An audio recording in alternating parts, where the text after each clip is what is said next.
Selamat malam, Ner. Jadi, kami dari kelompok 13, saat ini saya akan mempresentasikan, maksud saya, kami akan mempresentasikan tugas akhir big data kami. Namun sebelum itu, izinkan saya memperkenalkan anggota kelompok kami. Yang pertama ada saya sendiri, Geoffrey Matantu, lalu Marcelino Pascal, dan juga Muhammad Haris Anu Hamidin. Nah, untuk tema kami mengambil analisa data cuaca di kota-kota Indonesia yang akan dijelaskan lebih lanjut oleh rekan saya.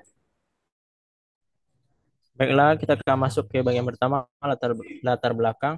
Indonesia merupakan negara kepulauan yang memiliki keragaman iklim dan cuaca yang kompleks.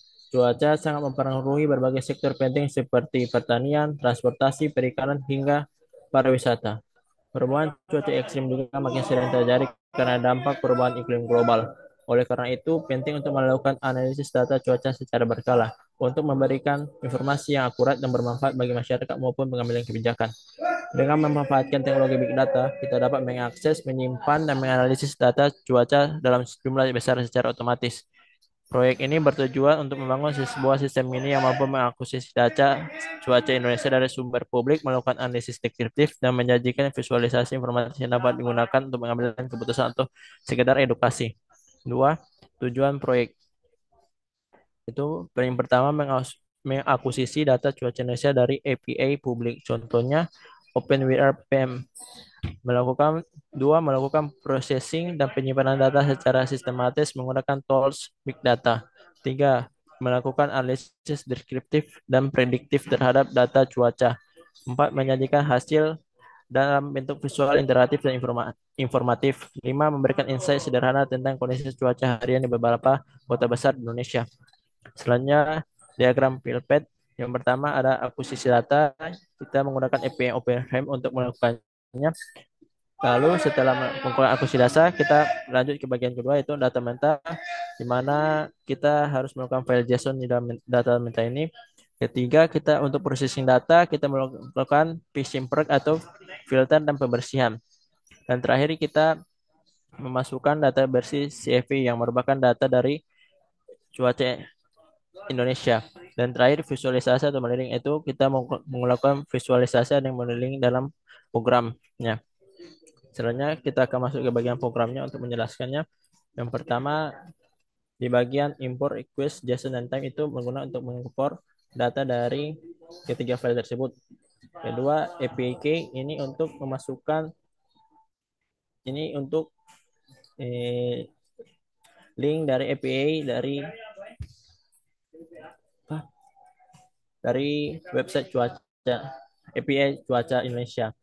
Lalu di bagian with open ini kita akan membuka filter Indonesia City Page yang dimana ini kode programnya yang telah dibuat. Lalu bagian selanjutnya batch size atau dan wait time ini berguna untuk menganalisis waktu dalam berbagai time. Lalu defector ini lalu data mana ini?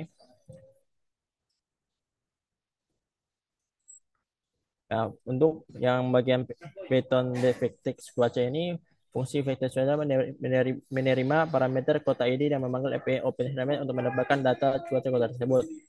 URL ini adalah parameter dari kota ID yang ketika kita jalankan itu akan memakan waktu sekitar 2 sampai 3 jam. Jadi kami tidak menjalankan program ini karena akan sangat memakan waktu. Lalu di bagian bawahnya ada Python define main. Ini bertujuan untuk membuka loading file output untuk ditulis. Lalu looping melakukan daftar kuota. Dan jika data berhasil diambil, maka akan disimpan ke flash JSON dalam satu baris dan satu data kuota. Jika gagal, maka akan otomatis cek status. Setelah pengiriman 51 request, program akan berhenti sementara dan akan menunggu waktu agar tidak terkena batas APM. Setelah semua data selesai, diambil cetak pesan selesai. Lalu dalam cetak data selesai ini,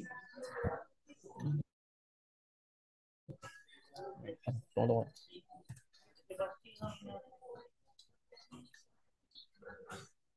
Dalam catatan ini kita akan masuk ke dalam dalam prosesnya, itu di mana proses ini kita akan mengambil prosesnya Spark PA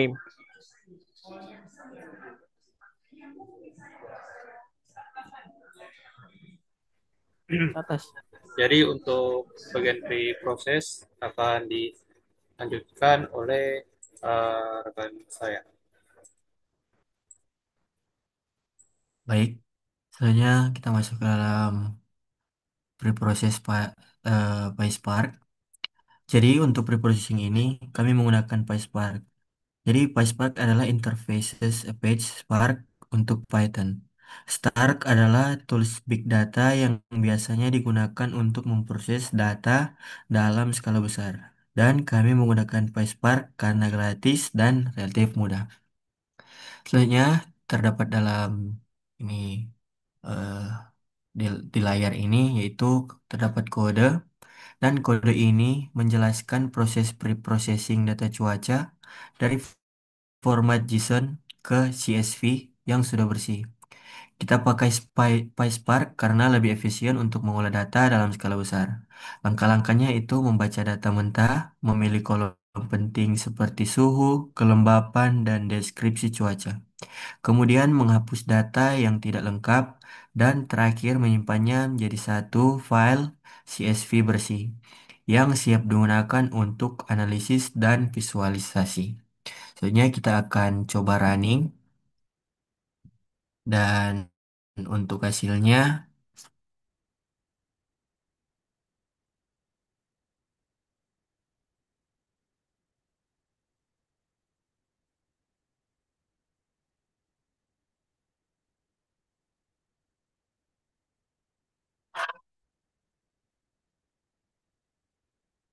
baik, sudah di run sementara.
Baik, selanjutnya kita akan melihat hasilnya yang sudah ada. Nah, ini lihat hasil dari running tadi dari kode tersebut. Baik, selanjutnya akan dilanjutkan oleh teman saya Geoffrey.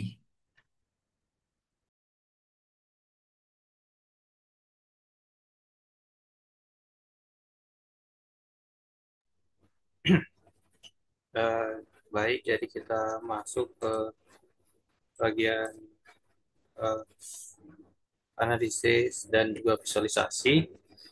Jadi pertama-tama kita inisiasi dulu, kita import modul-modul yang kita akan gunakan, dan juga kita inisiasi Spark dan mengambil data dari cuaca Indonesia clean.csv yang sudah diproses tadi. Di sini headernya untuk 5 data teratas, 5 data pertama yang diambil itu secara detailnya kota, suhunya, kelembapan, waktu, deskripsi cuacanya, koordinat, latitude dan longitude, dan juga waktu kapan ini di fetch. Selanjutnya ada histogram distribusi suhu. Ini salah satu bentuk visualisasi yang kami gunakan. Setelah kita inisiasi, kita bisa jalankan ini. Bisa kita lihat sini distribusi suhu 6.600 kota. Website ini untuk eh, suhu dan juga frekuensinya. Ya, kita bisa amati kalau kebanyakan suhu itu berada di 30 derajat. Lalu juga ada histogram untuk distribusi kelembapan, kurang lebih sama. Bedanya adalah mengukur kelembapan dalam presentasenya. Kita bisa lihat sini juga distribusinya. Untuk visualisasi selanjutnya adalah pie chart distribusi cuaca. Kita menggunakan data cuaca tadi dan kita ambil 6 kondisi cuaca terbanyak.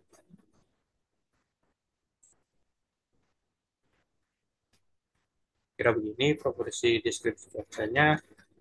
Kita bisa lihat awan mendung itu yang paling banyak, paling besar 32%, dengan awan tersebar mengikuti dan awan pecah, lalu sedikit berawan, lalu hujan rintik-rintik, langit cerah, dan juga lainnya dengan nilai paling kecil 0,3%.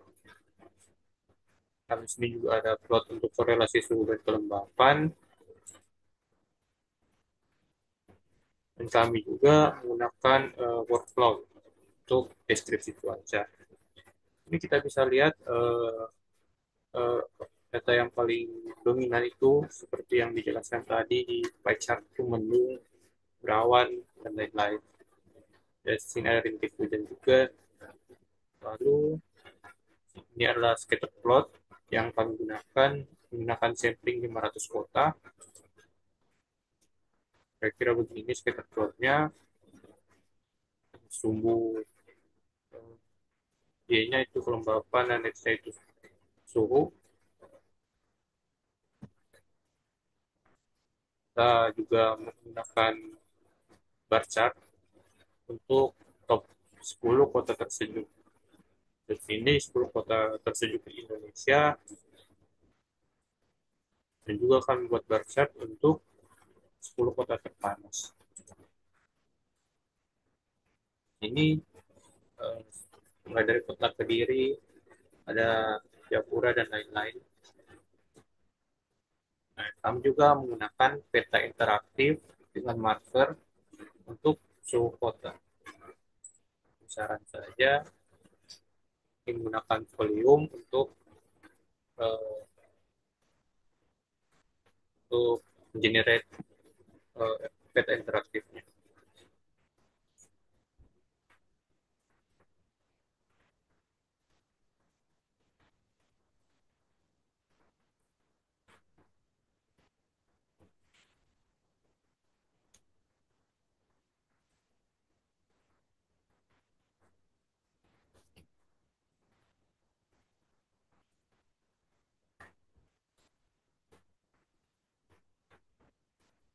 Ini peta interaktifnya bisa kita lihat di sini. Untuk yang warna biru itu kita set untuk yang suhunya itu di bawah 30 derajat, dan merah ini untuk suhu di atas 30 derajat. Jadi kita bisa berinteraksi dengan petanya. Kita ke Sulawesi Utara misalnya, ini ada data untuk Kota Manado. Kita bisa di sini Kota Manado 30,3 Celcius, suhunya kita hitung 26. Kita lihat kota-kota lain juga di Indonesia. Lalu kita juga membuat peta interaktif juga, tapi ini dengan uh, warna suhu yang lebih akurat. Di sini indikasinya bisa lihat juga kota-kota terpanas yang kebanyakan berada di kota Jawa. Lalu untuk analisisnya, modelingnya kita menggunakan clustering dengan K-means. Ini untuk mengelompokkan kota-kota uh, dengan fitur yang relatif sama, dengan data yang relatif sama, dengan cuaca yang relatif sama. Di sini ada 4 kategori. Kami juga menggunakan bukan cuma model deskriptif tapi prediktif, yaitu regresi linear kami coba pertama, tapi karena skornya sangat rendah, hanya 0,339%, eh, berarti ini cuma akurat 40%, kami menggantinya dengan eh, random forest. Nah, dengan random forest ini dia mendapatkan akurasi yang jauh lebih baik, itu 0,98 sekian, berarti ini punya akurasi sekitar 98%. Kita juga bisa visualisasikan di sini eh, akurasi dari random forest.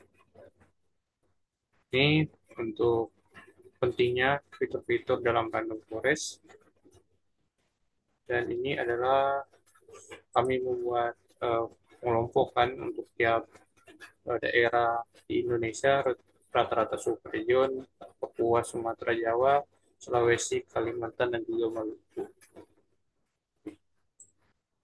Kira-kira sekian untuk presentasi dari kelompok kami. Mohon maaf kalau ada salah kata. Terima kasih.